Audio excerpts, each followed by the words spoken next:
এদেশের বাজেট বাস্তবায়নের ক্ষেত্রে সবচেয়ে বড় প্রতিবন্ধকতা সেটা হচ্ছে ট্রান্সপারেন্সির অভাব, দুর্নীতি, দুঃশাসন এবং স্বজনপ্রীতির কারণে বাজেটের একটা বড় অংশের টাকাগুলোই হচ্ছে লোপাট হয়। মানে এডিবিতে যে বাজেটগুলো দেওয়া হয়, এই বছর আমি শুনলাম প্রায় 3 লক্ষ কোটি টাকা হচ্ছে অ্যানুয়াল ডেভেলপমেন্ট প্রোগ্রামের জন্য বাজেটে বরাদ্দ দেওয়া হয়েছে। এই বাজেটের 30% হচ্ছে বাস্তবায়ন হয় না, 70% বাস্তবায়ন হয়। কিন্তু প্রতি বছরই এই বিশাল একটা বাজেট দেওয়া হয় এবং যে বাজেটের প্রায় বলা চলে 30% তারা সঠিক পথে ব্যয় করে, আর বাকি 70%ই হচ্ছে করাপশন হয়, দুর্নীতি হয়। সেগুলো আমলা থেকে শুরু করে রাজনৈতিক ব্যক্তিবর্গ নিচের পর্যন্ত রাস্তাঘাটের উন্নয়ন, ইনফ্রাস্ট্রাকচারাল ডেভেলপমেন্টের ক্ষেত্রে এই বাজেটগুলো সঠিক ইউটিলাইজ হয় না।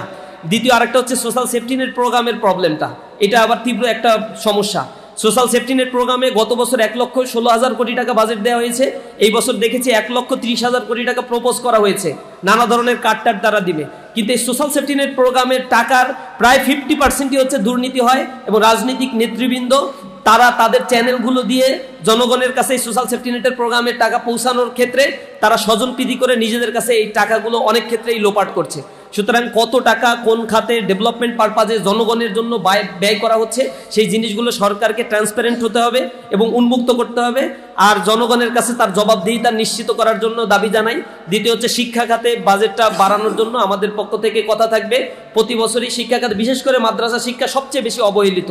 প্রতি বছর 12,000 কোটি টাকা মাত্র এখানে দেওয়া হয়। বেতন দেওয়ার পরে আর কোনো বিল্ডিং বিনির্মাণ করা, গবেষণা খাতে কোনো বরাদ্দ দেয়া অথবা বৃত্তি ক্ষেত্রে কোনো বরাদ্দ, কোনো কিছুই এখানে আর অতিরিক্ত থাকে না। সুতরাং শিক্ষা খাতে এই বাজেটগুলো যেন বেশি করে বাড়ানো হয় এবং জাতি গড়ার জন্য যেটা প্রয়োজন, বিশেষ করে আমাদের বাজেটের 12% মাত্র শিক্ষা খাতে থাকে, অথচ ইন্টারন্যাশনাল কমিউনিটিগুলো এটাকে বলে অন্তত জিডিপির 6.4% এখানে বাজেট বরাদ্দ দিতে হবে। আমাদের দাবি হচ্ছে অন্তত এবছর 15 থেকে 18% টোটাল বাজেটের বরাদ্দ শিক্ষা খাতে দেওয়া উচিত এবং মাদ্রাসা শিক্ষার ক্ষেত্রে স্পেশালি এই বরাদ্দগুলো বাড়ানো উচিত, কারণ জাতির নৈতিকতা বিনির্মাণের জন্য মাদ্রাসা শিক্ষার গুরুত্ব অনেক বেশি। আমরা আশা করি সামনে যে বাজেটটা দেওয়া হবে এখানে কোনো শুভঙ্করের ফাঁকি থাকবে না, এখানে জনগণের কল্যাণের কথা মাথায় রাখা হবে এবং লুটপাট করে প্রতি বছর বাজেট থেকে যে পরিমাণের টাকা বিভিন্ন খাতে নিয়ে যাওয়া হয়, রাজনৈতিক বিবেচনায় বরাদ্দ দেওয়া হয়, সেই বিষয়ের ক্ষেত্রে আরও বেশি স্বচ্ছতা এবং জবাবদিহিতা নিশ্চিত করা হবে, জনগণের সামনে তা উন্মুক্ত করা হবে, এই আশাবাদ আমরা রাখছি। এই কথা বলে আমার কথা শেষ করছি। আসসালামু আলাইকুম রহমতুল্লাহি ওয়া বারাকাতুহু। মানুষ বলে যে গ্যালারিতে এখন ট্রেজারি বেঞ্চ আর ওদিকে বিরোধী দলের বেঞ্চ, টুপি আর টুপি। অপেক্ষা করেন কোন সময় আবার ট্রেজারি বেঞ্চে সব টুপি আবার চলে যায় ইনশাআল্লাহ। প্রিয় ভাইয়েরা, কয়েকটা কথা বলব। বাজেট নিয়ে কথা হয়েছে, বাজেটের মধ্যে আয় আছে আর কি আছে, ব্যয় আছে। ব্যক্তিগত জীবনে আয় এবং ব্যয় হয়। ব্যক্তিগত জীবনে সেই ব্যক্তিই ব্যর্থ যে ব্যক্তি আয়ের সাথে সঙ্গতি রেখে ব্যয় করে না। আল্লাহ তাআলা বলছেন ওয়ামিম্মা রাযাকনাহুম ইউনফিকুন, তুমি খরচ করবে যতটুকু রিজিক আল্লাহ তাআলা তোমাকে দিয়েছে। আপনি হারাম টাকা দিয়ে যদি ইলিশ মাছ কিনে খান, জায়েজ হবে? হারাম টাকা, গোশের টাকা, প্রতারণার টাকা দিয়ে বাড়ি বানালেন, বাড়ির নাম দিলেন বাইতুত তাকওয়া, হবে? হবে। আল হালালু বায়্যিনুন ওয়াল হারামু বায়্যিনুন। আল্লাহ তাআলা তার রাসূলের মাধ্যমে হালাল এবং হারাম নির্দিষ্ট করে দিয়েছেন। আমরা আমাদের প্রিয় মাতৃভূমি, এই প্রিয় বাংলাদেশ, আলেমরা যখন কথা বলে যে আলেমরা তো কবর ছাড়া কিছু বোঝে না। আমরা চাই দেশের অতীতে বাজেট প্রণয়ন করা হয়েছে, একটা এবং দুটা বাজেটের যিনি সাক্ষী ধর্ম মন্ত্রণালয়ের সাবেক উপদেষ্টা, যিনি আমাদের সকলের শ্রদ্ধেয় আলেমে দ্বীন, তিনি এসে প্রধান অতিথি আসন গ্রহণ করেছেন, তিনি বলবেন তার অভিজ্ঞতা। এবং 24শে গণঅভ্যুত্থানের মধ্যে দিয়ে এই দেশের মানুষ যে ইনসাফের বাংলাদেশ চায়, সেই বাংলাদেশের বাজেট কী হবে। আজকে অত্যন্ত দুঃখের বিষয়, দেখেন আমি যখন আজকে আলোচনা করছি, আমরা পত্রিকার রিপোর্ট 512 জন শিশু মায়ের কোল থেকে কবরে চলে গিয়েছে হামে। সমকালের রিপোর্ট অনুযায়ী 317 জন শিশু ধর্ষণ, হত্যা এবং বিড়ম্বনার শিকার হয়েছে। রামিসা তার কথা কি ভুলে যায়? শুধু দর্শন করে নেয়, গলা কেটেছে, হাত কেটেছে, ডিএনএ টেস্টে ধরা পড়েছে। তাহলে আজকে বাজেট কোথায় দিবেন?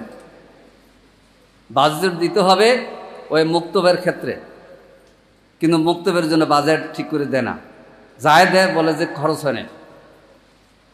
বাজেট তো দিতে হবে ইসলামী ফাউন্ডেশনে, বাজেট দিতে হবে ইসলামিয়া ফাউন্ডেশনের গণশিক্ষা কার্যক্রমে, বাজেট তো দিতে হবে ইফতেদায়ী মাদ্রাসার ওখানে। কেন ইফতেদায়ী মাদ্রাসা সরকারি করা হচ্ছে না? বাংলাদেশে 3টা আলিয়া মাদ্রাসা সরকারি, 3টা মাত্র। সরকারি কলেজ কত? সরকারি কলেজ হোক আমরা চাই, কিন্তু আমরা মনে করি যে এই বাজেটে সরকারি আলিম মাদ্রাসা কয়টা হবে আমরা 1টা 10টা দাবি করব না, আমরা চাই 3টা নয়, বাড়াইতে হবে। কি বলেন, একমত? ইফতেদায়ী মাদ্রাসাকে সরকারিকরণ করতে হবে। সামর্থ্যের আল্লাহ কি করে? আমরা নির্বোধ না, আমরা অর্থনীতি বুঝি। আমরা আলিমে আমি অর্থনীতির পরীক্ষা দিয়েছি, আলিম ক্লাসে অর্থনীতি অতিরিক্ত সাবজেক্ট নিচ্ছি, তখনই মাথায় আসছে যে দেশ নিয়ে ভাবতে হবে। আমি উর্দুতে দাখিল আলিম কামিল পর্যন্ত লিখেছি। আমরা উর্দুও জানি, ইংরেজি জানি, বাংলাও জানি। এই জন্য আলেম হয়েছে আমাদের নির্বোধ মনে করার কিছু নেই। আমরা দেশ গড়তে চাই, দেশের নেতৃত্ব দিতে চাই। এই দেশের নেতৃত্ব ওলামায়ে কেরাম দেবে। আলিয়া এবং কওমি মাদ্রাসার বিবিধে উস্কে দিয়ে অনেকে ফায়দা নিতে চাই। কওমি মাদ্রাসার যে স্বীকৃতি বাস্তবায়ন করতে হবে, এই জন্য যে অর্থ দরকার সে অর্থে বাজেটে দিতে হবে। কওমি মাদ্রাসার ইংরেজি এবং আইসিটি শিক্ষক অনেক জায়গায় নেই, সরকারি খরচে ইংরেজি এবং আইসিটি শিক্ষক দিতে হবে। কি বলেন? এখানে সমস্যা হলো দুর্নীতি, অসততা।